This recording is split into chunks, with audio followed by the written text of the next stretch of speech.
Hello and welcome to Odds Now. We're down to the final 8 in the PDC World Championship. Matt Hill has been providing daily written and video format tips throughout the tournament. It's been going pretty well. We're on a blank day on New Year's Eve. Everybody gets a rest, and then the final 8 will play their games on New Year's Day. We're going to be having a look back of what we've seen so far. It has been fantastic on and off the hockey, let's put it that way. And then we're going to be looking ahead to the final 8 and who we think may well win from this stage.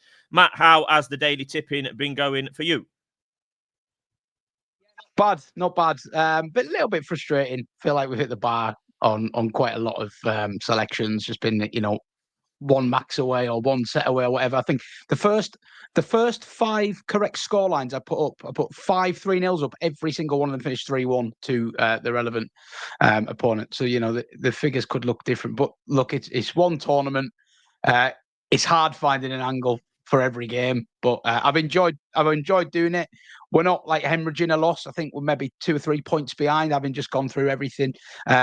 And that's largely down to my staking plan rather than the tips itself. To a level stake on everything, you'd be ahead. But the ones I've put 2 points on have not really performed as strongly as you would like. The 1 pointers have got me out of jail a few times, where the 2 pointers haven't. So maybe that's something I need to look at for next year. And maybe just going level stakes throughout in terms of the daily tipping. But look, as you know, the ones we picked out before the tournament, I think we put 7 up anti-post for the first round, and 5 of them landed some really nice prices in there as well. So on a personal note, I'm winning. Would I like to have a few more winners with the daily tipping? Yes, but you just got to take it on the chin sometimes when you're putting up. I mean, I had one yesterday or the day before. Was it Rydz Vandenberg? And over 13.5 180s, 13 in the first 4 sets, but it finished 4-0. I think to be under 4.5 sets was something like 10-1. So you just got to take it on the chin sometimes. You're going to get some bad beats. It's a short sample. We've had some nice winners too. Does it even out? Probably not over 2 weeks, but I'm fairly happy with how things have gone. And it's been an enjoyable tournament, hasn't it, as always? Yeah, I think it has been really enjoyable. And particularly, you've always said treat it as 2 different tournaments, really, pre and post Christmas. The players say that all the time. I'm bored of hearing it. But from a betting point of view, the quality of those first and some of the second round games is really on a different planet to what you see after Christmas in rounds 3, 4 and onwards. And you've perfectly dealt with that and picking out some form. Some of these Asian players, etc. One of them beat Brendan Dolan. A big who was it who got the big upset? Lukeman was Lockie Lee as well got us a really nice winner. Yeah. There's been a few on handicaps as well. The Asian players, it's an angle I always like to take. The thing with the pre-Christmas and post-Christmas, and anyone that's kind of followed the daily content will notice this. I think you have to look at the matches in a different way after Christmas, because before Christmas you're trying to exploit gaps in knowledge. I think, players that the market doesn't know anything about, players that the general public don't know a lot about, and maybe that's where you get your 4-1 match winners. You're not going to get many 4-1 match winners after Christmas. Do you know what I mean? Because all the players are exposed. Even the ones that are having a surprise run have got 2 or 3 games worth of data in the bank. So you're changing the way you're looking at games. You're looking for angles, maybe into things like 180 lines, under-overs on sets and stuff like that, or just straight match handicaps. I think in hindsight as well, I could have played it a little bit safer at times. When I fancy a player to win comfortably, I could have just backed the handicap line at 5 to 6 rather than going for a 2-1 aggressive line. But you live and learn. And generally the main thing for me is have I been on the right path with the picks, and I feel like I've more often than not. So I'm not too dispirited, but you learn lessons all the time, and I like to make notes of how the market moves as well, especially in these later games, because anyone that's followed these quarterfinal markets, a couple of them have already flip-flopped, which is, you wouldn't think that, given the players are all really well known, but just shows sometimes it's hard for the market to weigh up what a player's achieved all year versus how they're playing right now. And which is more relevant. So I always find that very interesting, and you can learn lessons from that for going forward as well. Yeah, we will be coming on to the final 8. Just quickly looking at what's gone already before. I mean, the theme of 2024 in the world of darts continued with upsets galore. By my reckoning, I think there was 14 seeds fell at the first hurdle. Their first hurdle is round number 2. Anyone from Michael Smith, Gary Anderson, Ross Smith. We've got Cross, who was fourth favourite. Dideka was fifth favourite. Even Edhouse to an extent, all defeated by pretty big underdogs of varying degrees. Yeah, I mean, like I say, it's an ongoing theme.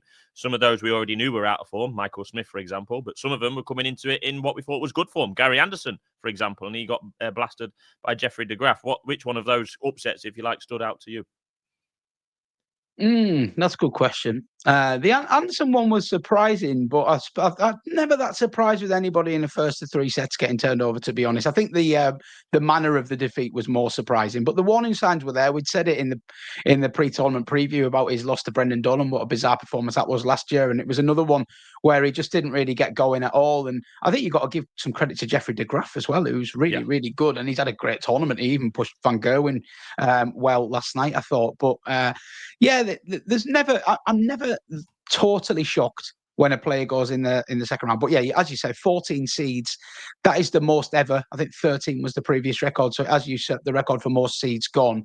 And this is why we hear that line again, time and again, about just getting through into after Christmas. And I don't think you can ever be frightened of that. That is a lesson I would take forward as well. You can't be frightened of players in certain sections, can you, when you're trying to unearth an angle? Because we have seen a lot of form hold up, and some players who came into it in good form as well have managed to have little runs and do well and exploit. But that old adage of the cream rises to the top as well, as we're going to talk about here. So many familiar names here in this final eight, and players who've got pedigree. I think we've got 3 former world champions in there. We've got the tournament favourite in Luke Littler in there. And even the guys that aren't as well fancied, they've all got pedigree to varying degrees, haven't they? So, a good last eight lineup.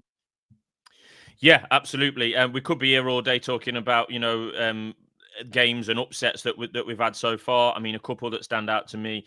Callan Rydz has done bugger all this year. Now finds himself in a quarter final, for example.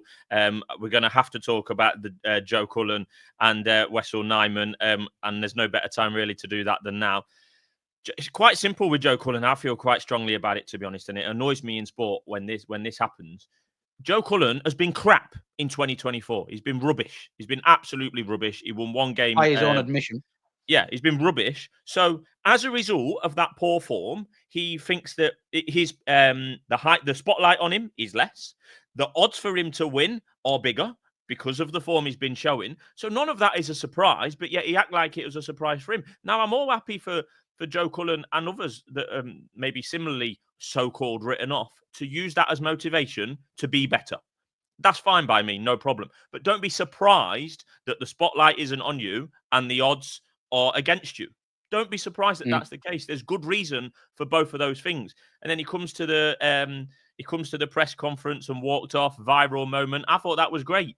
But then the game itself was probably the game of the tournament so far, almost certainly, was absolutely fantastic. And we saw Joe Cullen somewhat back to his best. A similar theme that you could attribute to Gerwyn Price, who's been pretty quiet for a long time. He finds himself in the quarterfinal as well. But just on the Joe Cullen upset, if you like, he was upset. And then the game, if you want to touch on both things. Yeah, well, I put, as you know, on the dailies, I come into this tournament with a good position on Nyman, but I think I said in the pre-tournament preview, I'm most worried about the Cullen game, because I think if he gets over that, then he'd go really deep. But I knew Cullen was going to come with fire in his belly. The thing I'd take away from it is, if I'm Joe Cullen, that'd be more of a worry to me, that I can still produce those darts, and I just obviously need to get fired up to produce them. Because if he knows that, then why is he not being able to fire himself up for the entire year, where he's been pretty dreadful? If that's all he needs, some fire in the belly, and feel like he's been written off, maybe he needs to do that a little bit more often and frame this kind of me against the world, everyone's written me off kind of narrative. It obviously works for him, kind of how it does for Gerwyn Price. As you say, them two had a fantastic game afterwards. I think Nyman is a good example of when a market just gets a little bit carried away. Sometimes we all felt, well, me and you certainly felt coming into that tournament preview, he'd got way too short. Yeah. Had never won a game on the Alexandra Palace stage. Credit to him, he did well to win his first round game against Carillison, who had the game of his life. I think he averaged 97. Nyman won that 3-2, had to break in a sudden death leg.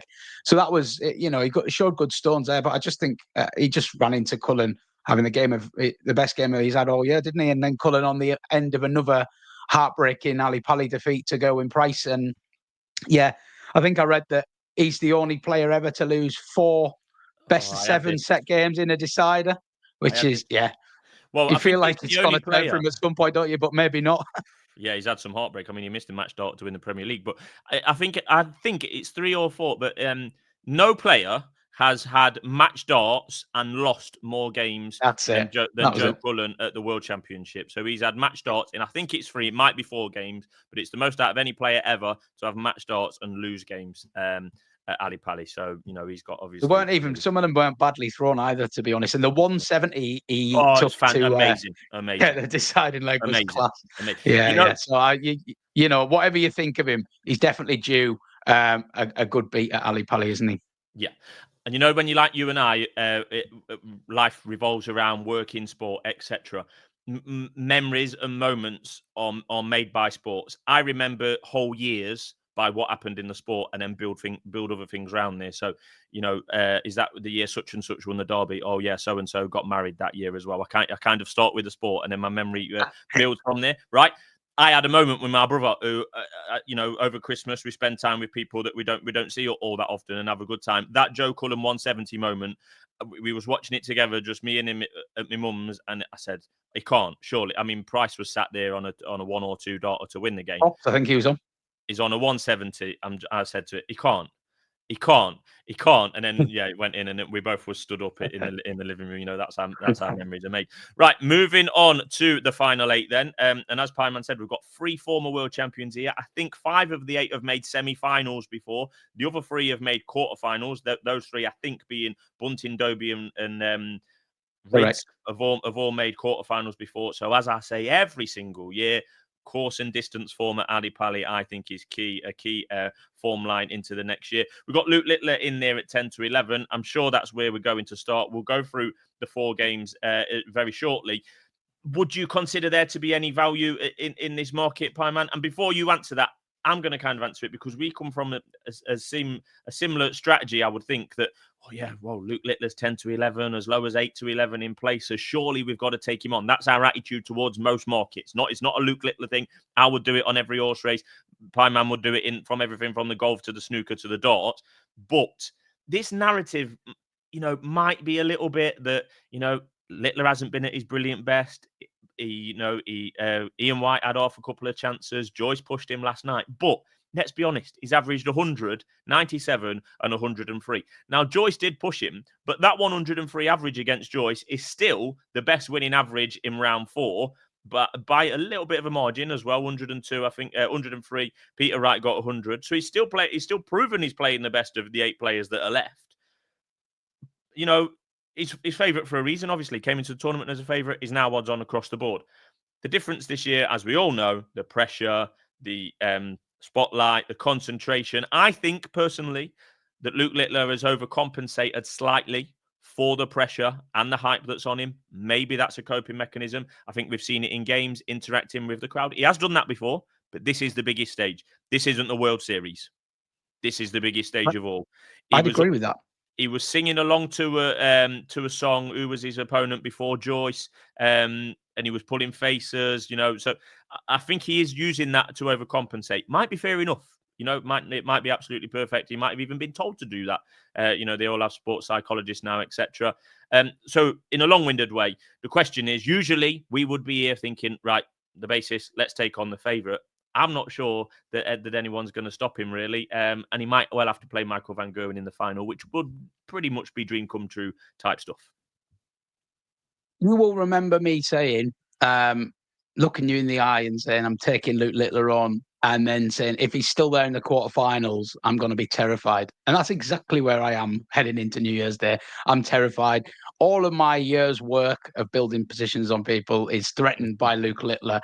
I could not fault what I saw against Ryan Joyce. I thought he was fantastic. I don't buy into any of these comments about he's not being impressive. I've been so impressed with him. There's plenty of times he could have buckled in these games, these 3 games that he's had, and he hasn't. He's come back out roaring. And I think, you're quite right that there's 2 ways of looking at it. You can say, okay, he's only played Ryan Meikle, Ryan Joyce, Ian White. He's not played anyone of serious stature yet. When he's had some hairy moments, a better player may have punished him. They may have punished him. But what Littler has done is, whatever the challenge has been in front of him, he's stepped up a level again, hasn't he? Yeah. When Joyce, we all know what Joyce was going to do last night. I said it yesterday on my daily video. Joyce, if he gets the chances that Littler's been offering up, he can take them, and he did. He took them. The way he snatched that fourth set, I thought was absolutely vintage Ryan Joyce. Got one little sniff, come in, pop, pop, pop, took the set, walked off, and that would have stung anybody. That could easily have rocked a lot of players. And I think actually Ryan Searle, who averaged a similar at 99 odd and lost 4-3 to Joyce, was on the end of a 4-3 loss rather than a 4-3 win in that situation for Joyce. But I thought Searle in that game was so good. But maybe Joyce's ridiculous finishing just got to him in the end and ground him down. And he had this sort of nagging fear of Joyce is going to take out every opportunity I give him kind of thing. Littler didn't let that happen, did he? Littler came back and thought, okay, I've just got to step up the scoring. Laser focus. 180, 180, 180, 180. Just stopped giving Joyce the chances. Set 7, Joyce didn't get a sniff. Littler just blasted him off the board. And he does have that in his locker. And yet he's still here. The format's lengthening. Do any of these guys really want to take him on? I would say maybe Van Gerwen. Maybe. But look, like you could try and get him beat. He may get beat. But I don't think 10 to 11 is the wrong price. I think he deserves to be 10 to 11. It's going to take somebody to produce a 9 out of 10 performance minimum to beat him. And you've only got 3 opportunities. And unfortunately, as we'll come on to, I don't want to disrespect Nathan Aspinall, but I'm not sure he's got it in him at the moment to even push him close, to be honest. Okay, well, that brings us on to Aspinall against Littler then. It's going to be, I think it's the final game of New Year's Day. No Michael surprise. Van Gerwen on in the afternoon. I don't think that would have ever happened previously. Yeah. Did laugh when I saw that. Well, I mean, it's strange, though, because, I mean, Aspinall, he's won his last 2 games 4-0, but Gilding weren't very good, and Pietreczko was very, very much worse than that. He's won both of them 4-0. His average is a lot short of where Littler is, upwards of 10 points, really. I just think this is a whole different kettle of fish for Aspinall. I like to see him do well, but I don't think he's going to get close to Littler, really, is he? And the odds suggest that he's 1-6, Aspinall 5-1. Did you have any bets in that particular match, Pyman? Yeah, I did. And it's along a similar theme to you, really. I just I feel sorry for Nathan Aspinall because in his post-match yesterday, he was saying, well, people are saying I haven't been impressive. What am I meant to do? I've won 4-0 and 4-0. I've dropped 1 set in the entire tournament. You can only beat what's in front of you. Well, that's completely fair. But my main concern with Nathan Aspinall coming into this tournament was his throw, the dartitis, and how it would affect him in high pressure situations. And frankly, he hasn't been in any. The only one he was in was kind of a very scrappy first game with Leonard Gates, where he looked absolutely drained at the end of that match. He looked like he'd run a marathon. Because he had been battling with the throw a little bit and it wasn't going so well. And yes, in his last 2 games, he's been good. But Andrew Gilding, like you say, next to no resistance. Ricardo Pietreczko, possibly the worst performance we've seen in the entire World Championship. Very bizarre performance from him. His head just completely fell off. And yes, Aspinall was quite good, but this is a different kettle of fish. The head-to-head with Littler is obscene. I think he's won 1 of double-figure meetings. Obviously, they were playing each other in the Premier League all the time, and Littler was peppering him. And every time they've played, Littler just seems to have his number, World Series, all that. I'm really struggling to make a case for Aspinall. The only thing I would say is I don't think he'll get scrubbed. I think that Littler does always tend to give up a set or 2, as we've used to our advantage in this tournament. He does have little flat spots. I think Aspinall will get on the board, but I can't see him doing much more than that. So the way I'm going to play this game, I'm just going to Dutch the correct scores 5-1 and 5-2, which are 10-3 and 4-1. I'm just going to level my stakes on them. And I don't think that'll go far wrong. I can't see Aspinall pushing him super close. I don't think he'll get beat 5-0. So I think there's a profit to be had in just taking those 2 scorelines. They're not going to be far away. I'd love to be proven wrong. I'd love to Aspinall to push him close, but I think Littler, he's got the longer format. He's playing effectively a mate. Someone he's beaten time and time again. It's a great quarterfinal for Littler, in my opinion. No disrespect to Nathan, but I think he takes it comfortably. Well, we've started with the game whereby the favourite is the shortest favourite of the lot, because the other 3 games are very much closer in the betting. The first game in the afternoon is Chris Dobey versus Gerwyn Price. I mean, this is literally a coin toss. You can't get any closer in the betting. This is flip-flop twice. So Price was opened up favourite. Dobey was backed into favourite, and it's now come back to levels, which I think is about right. And I think if anybody goes pushed out to sort of 11 to 10 tomorrow, they'll get backed in again. It is just one of those, isn't it? Yeah, now they're both here on merit. I think Dobey has probably played a tiny bit better than Price. Price has had a difficult year or couple of years, really, as has been well reported on this channel by myself. Showing some signs, but Price hasn't had to get to the level where he was when he was winning the World Championships 3 or 4 years ago.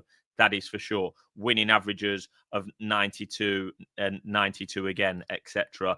Dobey not too far off that, but he was a bit better in the averages when he played Chris Rock. That was his best performance. Missed a load of doubles yesterday against Kevin Dukes, did Chris Dobey. Tons, absolutely. It must have been 30 odd. How many was it in the end, Pieman? Missed doubles. I think it was 26% on his doubles, which I think equated to 45 misses from 62 attempts. And to still average 91.5 on that basis. And Gerwyn Price hasn't looked, Gerwyn Price hasn't looked as good on the darts as he once would. He's been great. I've never seen him go to double five as often as he does. Usually he leaves tops. Usually you're not that bothered if he misses tops because he loves the tens. But Chris Dobey, even towards the end of that Dukes game, changed from his usual double 16. He was having a nightmare on 16s and 8s, and he actually changed it in the last set to double top, where he won the last set quite comfortably, to be fair. Who's you picking to win this one? Well, Dobey's my best outright runner left in this tournament, so my heart is with Hollywood, to be honest. But I think the price is correct. I couldn't pick a favourite here.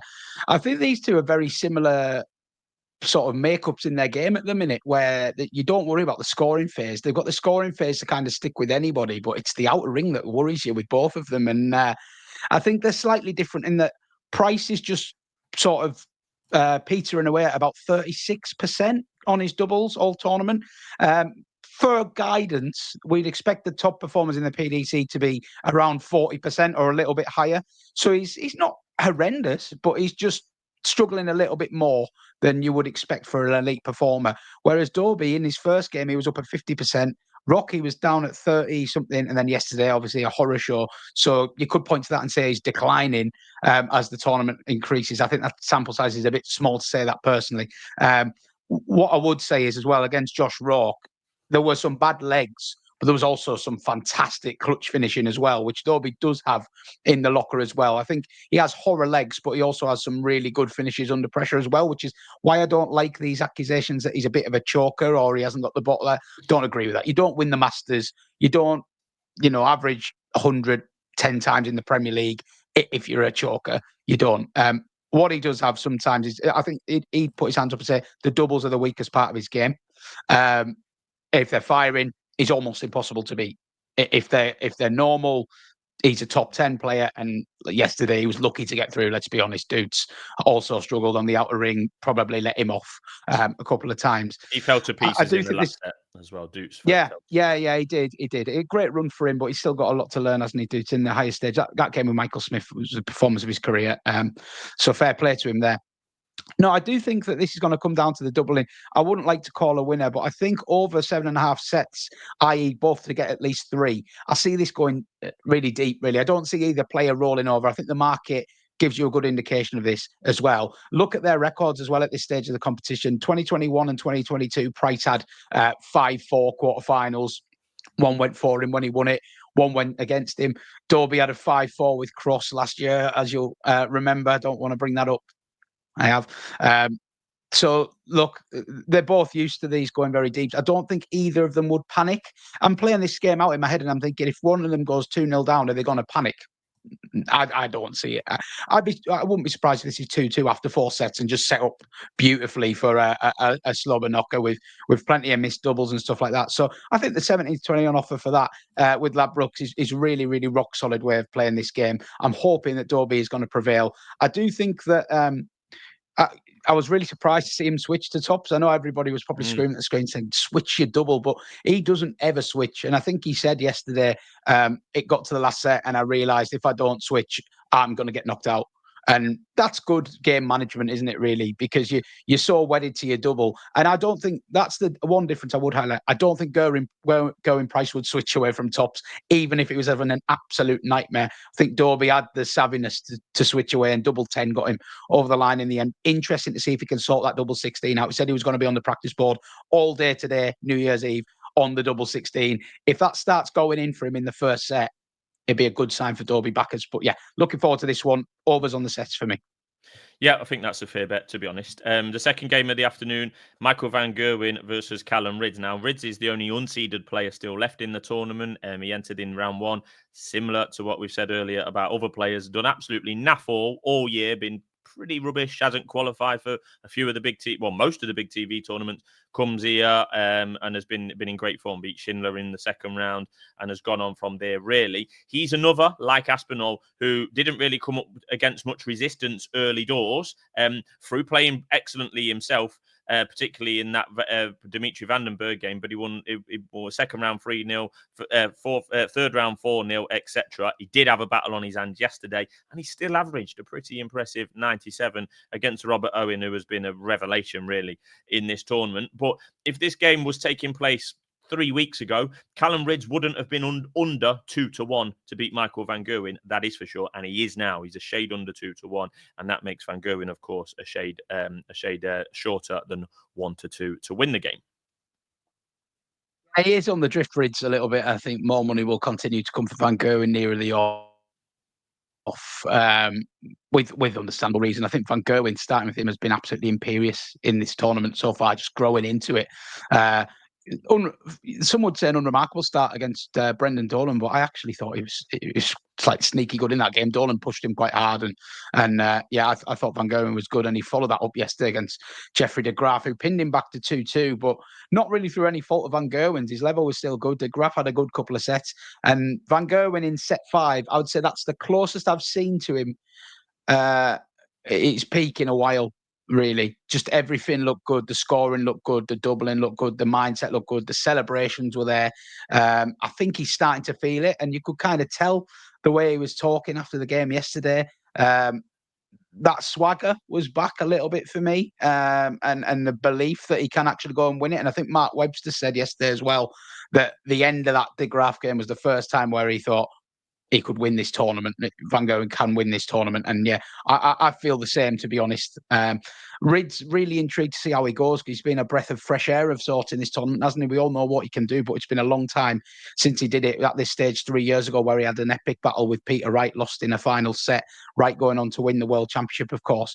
We all thought that there was a massive future ahead for Rydz. It's not really worked out that way. He's had problems with his throw, problems with his mental health. But he seems to be back, enjoying it. That's what he keeps referencing this upturn in form to, enjoying the darts, not putting the pressure on himself. Can he not put the pressure on himself here and just relax into it? I'm not sure. This is a big occasion for him, isn't it? A big opportunity. He always talks about good relationship he's got with his granddad and how important his granddad is to him. His granddad apparently coming along on New Year's Day. Maybe that will inspire the best out of him. We shall see. I am a bit of a sucker for things like that. I hope he does play well. But I have to say, I think there's an angle in here with van Gerwen on the 180s. Really, really impressed with how well Michael has been scoring in this tournament thus far. I think he plundered in 10 180s against Brendan Dolan, which is not something that we have seen from van Gerwen in a long time. I have to think back to almost probably when he played in that final with Michael Smith, where Michael Smith won it, and van Gerwen was excellent on the lipstick there. But I think for the last year or two, he's not really been hit in them 180s anywhere near as much as he would like. Another 6 against Jeffrey de Graaf last night. Now, I worry a little bit about Rydz hitting flat spots in this game, and I also worry about his head if he goes 2-0 down a little bit. I know we associate with Rydz with fantastic scoring, but he can also go off the rails. We've obviously not seen it in this tournament, but if he goes 2 or 3-0 down to van Gerwen, does he have the self-belief that he can turn it round and win 5-3, 5-4? Not sure. Think he would be happy with his lot and happy with his run to the quarterfinal.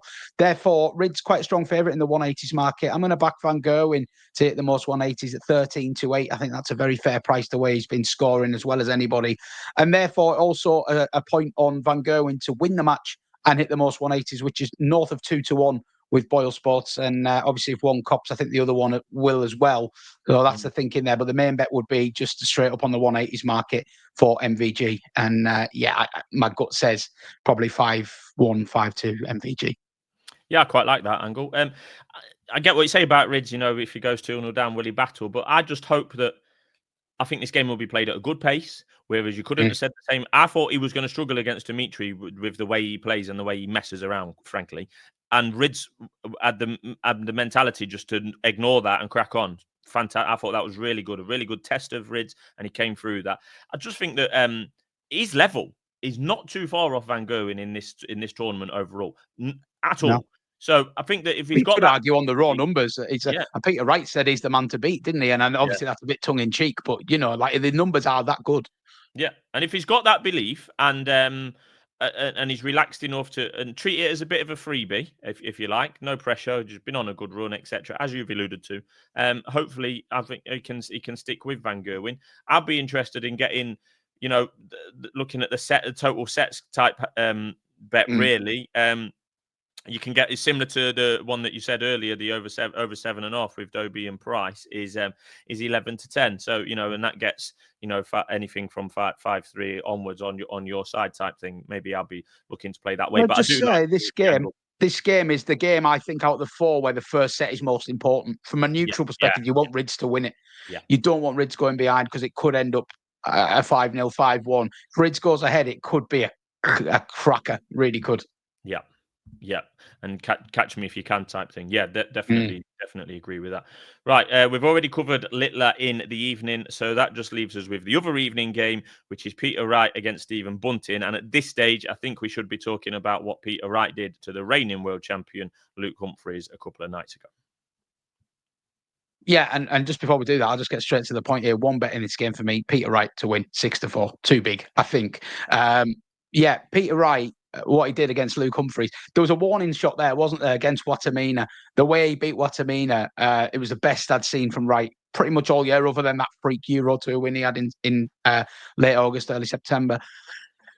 But yeah, the signs were there. He was just finding everything. It looked like, when Wright's in his absolute peak form, and it looks like he's placing them in the board. There was a little bit of that, and I just thought, wow, that's a bit of a worry for Humphries. And I've seen a little bit of talk about Humphries. The mind game shouldn't got involved with the spat with Wright and stuff and this and that.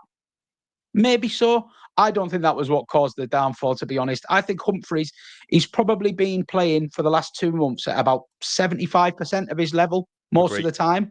Agreed. And I think he did that again against Wright, but I think Wright was more close to like 90% of his level, which you couldn't have really forecasted pre-tournament, could you, off anything we'd seen. But off the Watamina performance, I did think there was a little bit of a chance that he could turn up and do what he did. And it was all the last legs of sets, wasn't it? It was coming down to the fifth leg, and Wright was just hitting the big scores at the right time. Crucially, he held his throw in set one, and then a timely 180 to help with a break in set three or set four, I think it was. Sorry, and 3-1. As I didn't think Humphries was playing badly, but I never really thought he had enough to turn it around, because I thought Wright was just in the zone, wasn't he? He wasn't missing. He was 2 trebles every visit, pretty much. It felt like his doubling was outstanding. I think it was 75% doubling or 65% doubling. It's really, really tough to beat for anyone. So I'm a little bit surprised that the market's gone so heavily towards Bunting, because yes, on the seasonal stats, Bunting is the more reliable operator. But against Watamina now and against Humphries, back-to-back performances we've seen near peak Peter Wright. Why do suddenly people think in the next 2 days that he's going to have fell off a cliff? I'm expecting, and he's a hard man to predict at the best times, don't get me wrong, but I see no reason why he can't play like a similar level again. It's not like we're not talking about a player here where they've never produced that level of performance before and we're worried whether it was a flash in the pan. This is 2-time world champion Peter Wright. If he has an A game to beat everybody in this tournament, we saw that against Luke Humphries. I think we saw his B-plus game against Watamina. So I'm not expecting him to fall off a cliff here against Bunting. I think he's going to play really, really well again. I think that's a massive problem for Bunting, who's been, don't get me wrong, very impressive in this tournament, solid. I don't think he was tested that hard by Luke Woodhouse yesterday. And I don't think that His game against Kai Gotthard as well. People will forget that. His first game of the tournament, lost the first set. Gotthard missed 3 darts to go 2-0 up. And that was the swing. Bunting levelled it and went on to win quite comfortably in the end. But, that was a sluggish start from him. He does have a sluggish start in his locker, Stephen Bunting. I would not be surprised at all if Wright wins this. I'm surprised he's got out as big as 6-4, to be honest. I'm not saying it to pick him like Price and Dobey. But I think Wright should be closer to like 11 to 10 based on everything we've seen from the last few days. So, yeah, snake bite for me. Don't know how you feel about that game. Well, we've been here before with Bunting. He's very consistent. He's been very consistent across the year, really. TV tournaments, making quarterfinals, on the floor, making finals. Hell of a lot of them. I think he might have made the last 3 finals. Pretty consistent in this tournament. It's the 180 well. It's the double 16 well. Right 4-5. Not sure. And I don't like just agreeing with you on everything, but Peter Wright is playing like a man with the bit between his teeth. It's as simple as that. And I don't think there's ever been a player that backs up the talk. Peter Wright. I remember when Peter Wright, they interviewed him one time and he said, "I'm going to win the match play and I'm going to win the world title." And that's what he did. Like, he said that live on not in some interview around the corner in a leisure centre. That was live on Sky Sports. I remember it. And he said he was going to beat Luke Humphries, and he beat Luke Humphries. He looked back to vintage Peter Wright. I know we're speaking in cliches a little bit here and stating the obvious, but that's what happened. And I think he changed his darts in the second leg against Luke Humphries. So he does that often that it's now no longer a story. Me and you have spoke about that on many, many occasions. I think it's madness personally, but he obviously doesn't, and it's working for him. He's not only done it in 1 game, though, he's done it in 2, as you rightly said. He's done it against Amina as well, where he was the underdog. It was obviously the underdog against Humphries. It was the underdog generally coming into this tournament. Is a lot of Wesley Price here. I think they even went off 10 to 11 each, didn't they? There's a lot of emotion in his game and the way he's talking. That could boil over at some stage, but I think that it's coming out at the end of games. He's obviously experienced enough to hopefully keep a lid on that. So I think this is a coin toss game. I really do. I wouldn't be surprised either way. And we have been here before with Bunting, particularly in this tournament. He's never really pushed on to that semi and the final. Has he been to a semi before, or has he come? Been to 1 semi where he was quite well beaten. But my sort of thing that I would lay down to anybody when you're assessing this game is: do you think Peter Wright can replicate 90% of the performance he did against Luke Humphries? If you do, you should be betting him at 6-4, because Stephen Bunting, as much as I love him, doesn't possess anything that Luke Humphries doesn't. And Wright proved that he can deal with Humphries. I don't have any concerns over the crowd. I don't have any concerns over his mindset. I don't really have concerns over his form, as I say. So I can't believe he's got out to 6-4. I think the money will come late for Wright again. I think these two will go off a lot tighter. Yeah, that's fair play. Going off subject slightly, I tweeted the other day, I think Peter Wright will retire after this tournament. It's not the worst shot in the world. Definitely if he wins it, I think he could. Yeah. Why not? It depends how much he needs it, doesn't he, and how much he wants it. I don't know if he fancies the Premier League. I think that Premier League campaign of he talked about it the other day, didn't he, saying he was getting spanked every week and he was in tears and stuff. And, that must take its toll on someone at that point of your career. So, I don't know. I'd be delighted whoever wins this, to be honest, because I'm pleased to see Wright back. And I do, you can't help but like Stephen Bunting. He's a great character. I mean, one thing we should say before we move on to Pie Man's best bets: if Peter Wright wins this tournament, he is going to have to climb the mountain a few times. Luke Humphries, outsider against virtual outsider against Plaisir, virtual outsider against Watamina, etc. Definite outsider against Humphries. Bunting a tough test. Littler possibly next, and then Van Gerwen. So if he wins, hats off. Anyway, there's a long way. It's an all-timer of a run, isn't it? Especially when you consider his form coming into it as well. But arguably the best win ever. But we're a long way from that still, even though we're only 3 or 4 days away. Right. But just to summarise then, I'll bring the best bet up onto the screen for anybody interested. So all 2-point win selections on I say all 2 points on Dobey Price over 7.5 sets, which I do quite like. I think that one goes really deep. MVG has explained the angle with the 180s against Callan Rydz. I think he's scoring really well, and I have a little bit of a worry that there's some game state scenarios where Rydz could not chuck it in, but maybe lose a bit of belief. I hope it doesn't. I hope that pans out to be a great game, but I think Rydz needs a quick start, to be honest. Further point on MVG to win with the most 180s, which boosts it from 13 to 82 to 1. Obviously, they kind of go hand in hand somewhat. 2-point win, Peter Wright to beat Stephen Bunting. I think if you were asking me for a best bet right now, that would be it. At 6-4. And then, I'm just touching the correct scores with Littler Aspinall. Again, hope I'm wrong on this, but not really seeing Aspinall as in a place where he can really threaten Littler. I actually think Littler's biggest test today will be his semi-final against Peter Wright. I'm going to go out on a limb and say I think it'll be Littler versus Wright. And I think that'll be a really, really interesting contest. Yep, absolutely. Well, there's the best bets as usual. You'll have a written column as well, will you, Matt? Yep. I'm about halfway through. It should be live later today. Good. Right. And no doubt be back for the semi-finals and the final itself here on Odds Now. So thanks for watching, and we'll be back with you soon with hopefully a couple of winners between now and then. Speak soon.